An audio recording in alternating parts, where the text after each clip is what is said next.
কেমন আছো ছোট্ট বন্ধুরা? আমি তোমাদের নতুন ঠাকুমা, বুঝেছ?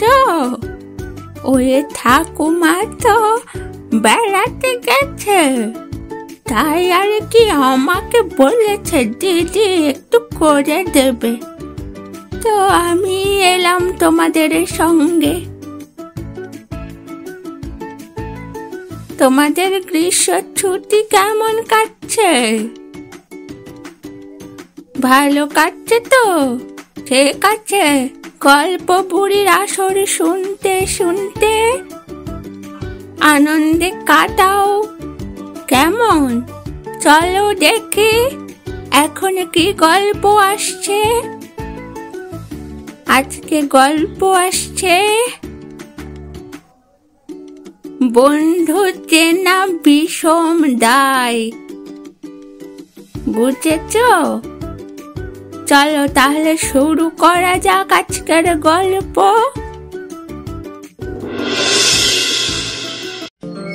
এক জঙ্গলে বাস করত এক কাক আর এক হরিণ। কাক থাকতো চাপা গাছের ডালে বাসা বেঁধে, আর হরিণ থাকতো সেই চাপা গাছের নিচে। কাক আর হরিণের মধ্যে অনেক দিনের ভাব। সকালবেলায় কাক উড়ে খাবার খুঁজতে যেত, আর হরিণ বনের মধ্যে ইচ্ছের মতো ঘুরে ফিরে বনের ঘাস পাতা খেত। ঘাস পাতা খেয়ে খেয়ে হরিণের চেহারা বেশ নাদুস নাদুস হয়ে উঠেছিল। হরিণটা একদিন এক শিয়ালের চোখে পড়ল। হরিণকে দেখে শিয়ালের খুবই লোভ হলো। ভাবলো, এর নরম মাংস খেতেই হবে, কিন্তু খাবো কেমন করে? সে বুদ্ধি আঁটল। ঠিক আছে, আগে হরিণের সঙ্গে ভাব জমিয়ে নি, তাহলে ওর কাছাকাছি থাকা যাবে। এই ভেবে সে হরিণের কাছে গিয়ে বলল, কি গো বন্ধু, কেমন আছো? হরিণ বলল, কে তুমি ভাই? আমি তো তোমায় চিনতে পারলাম না। শিয়াল বলল, আমি এক শিয়াল, এই বনেই থাকি। আমার কোনো বন্ধু নেই, বন্ধু ছাড়া কি বাঁচা যায় বলো? তাই তোমায় দেখে ভাবলাম তোমার সঙ্গে বন্ধুত্ব পাতাই। কি আপত্তি নেই তো? এখন থেকে তুমি আর আমি একসঙ্গে চলাফেরা করব। হরিণ বলল, বেশ, তাই হবে। তারপর সন্ধেবেলায় হরিণ আর শিয়াল মিলে কাকের সঙ্গে দেখা করতে গেল। কাক বলল, ও কি এসেছে তোমার সঙ্গে? হরিণ বলল, ও শেয়াল, আমার সাথে বন্ধুত্ব পাঠিয়েছে। কাক বলল, অচেনা কারোর সাথে চট করে বন্ধুত্ব করতে নেই। কাকের কথায় শিয়াল খুব রেগে গেল, কিন্তু রাগ চেপে মিষ্টি গলায় শিয়াল কাককে বলল, ছি ভাই, এটা কি তুমি ঠিক কথা বললে? তুমিও তো একদিন হরিণের কাছে অচেনা ছিলে, এখন তোমাদের গলাগলি ভাব। তাহলে আমি কি দোষ করলাম বলো? হরিণ বলল, ঠিক আছে, এত কথা কাটাকাটির কি দরকার? আমরা তিনজনেই তিনজনের বন্ধু, কেউ কারো শত্রু নই। কাক বলল, ঠিক আছে, তাহলে তাই হোক। এরপর শিয়াল একদিন হরিণকে ডেকে বলল, বন্ধু, এই বনে একটা জায়গা দেখেছি, সেখানে ক্ষেত ভরা ফসল। চলো তোমাকে জায়গাটা দেখিয়ে দিচ্ছি। শিয়াল হরিণকে সেই জায়গাটা দেখিয়ে দিল। হরিণ রোজ চাষের জমির ক্ষেতের ফসল খেতে লাগলো। ব্যাপারটা একদিন ক্ষেতের মালিকের চোখে পড়ল। সে হরিণকে ধরবার জন্য ফাঁদ পাতল। হরিণ সেই ফাঁদেই পড়ল। হরিণ ভাবল বন্ধু তাকে এই বিপদ থেকে বাঁচাবে। অন্যদিকে শিয়াল ভাবল, যাক, এতদিনে আমার ইচ্ছে পূরণ হবে। মালিক যখন হরিণটাকে কাটবে তখন তার রক্ত মাংস মাখা হাড়গোড় আমি নিশ্চয়ই পাবো। হরিণ শিয়ালকে ডেকে বলল, বন্ধু, আমাকে শিগগিরই বাঁচাও, আমার বাঁধনগুলো কেটে দাও। শিয়াল বলল,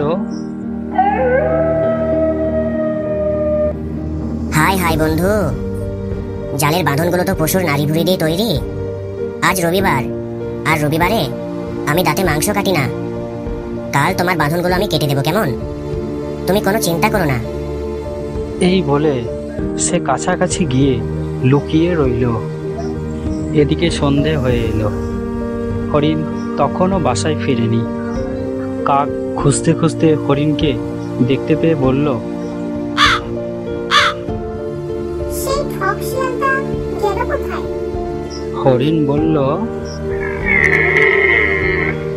এতক্ষণে বুঝেছি, আমার মাংস খাবে বলে আশেপাশে কোথাও লুকিয়ে আছে। কাক বলল, আমি তো তোমাকে আগেই বলেছি, যে আড়ালে থেকে ক্ষতি করে আর সামনে মিষ্টি মিষ্টি কথা বলে তাকে একদম আমল দেবে না। এদিকে সকাল হতেই ক্ষেতের মালিক লাঠি নিয়ে হরিণকে মারতে এলো। কাক বলল, তুমি পেট ফুলিয়ে পাগুলো টান টান করে মরার মতো করে শুয়ে থাকো। আমি যেই কা কা করে ডাকবো তুমি অমনি ছুটে পালাবে। ক্ষেতের মালিক হরিণকে দেখে বলল, এই যে দেখছি নিজেই মরে পড়ে আছে। এই বলে ক্ষেতের মালিক হরিণের বাঁধনগুলো খুলে দিল। সুযোগ বুঝে কাক ডাকতে লাগলো,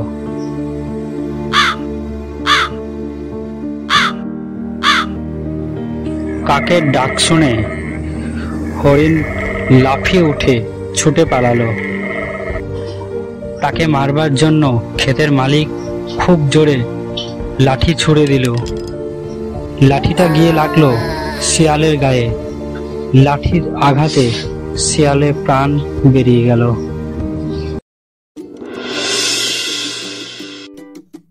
দেখলেন তো শেষ পর্যন্ত শেয়ালের পরিণতি কি হলো? এই গল্পের নীতি কথা হলো, লোভে পাপ, পাপে মৃত্যু। এখানেই শেষ হলো আজকের প্রচলিত হিতোপদেশের গল্প বন্ধু চেনা ভীষণ দায়। এই গল্পের বিভিন্ন চরিত্রে যারা ছিল, কাক সবিতা সাউ, হরিণ মিতা মণ্ডল, শেয়াল ও চাষি ভদ্রলোক আকাশ বাধ্যকর। গল্প পাঠে মান্তু দাস, গল্পের সূত্রধর এবং আবহ সঙ্গীত ও ধ্বনি পরিকল্পনায় সায়রা খাতুন, পোস্টার ডিজাইন কোয়েল ভট্টাচার্য এবং সমগ্র অনুষ্ঠান পরিচালনায় টিম বিচিত্রসাদ অফিসিয়াল। তাহলে দেখেছো তো ছোট্ট বন্ধুরা, মিষ্টি কথায় কখনোই ভুলো না, বুঝেছ? যারা মিষ্টি কথা বলে তারা আড়ালে ক্ষতি করার চেষ্টা করে, বুঝেছ? কখনোই মিষ্টি কথায় ভুলে যেও না। আগে মানুষটা কেমন সেটাই দেখো, কেমন?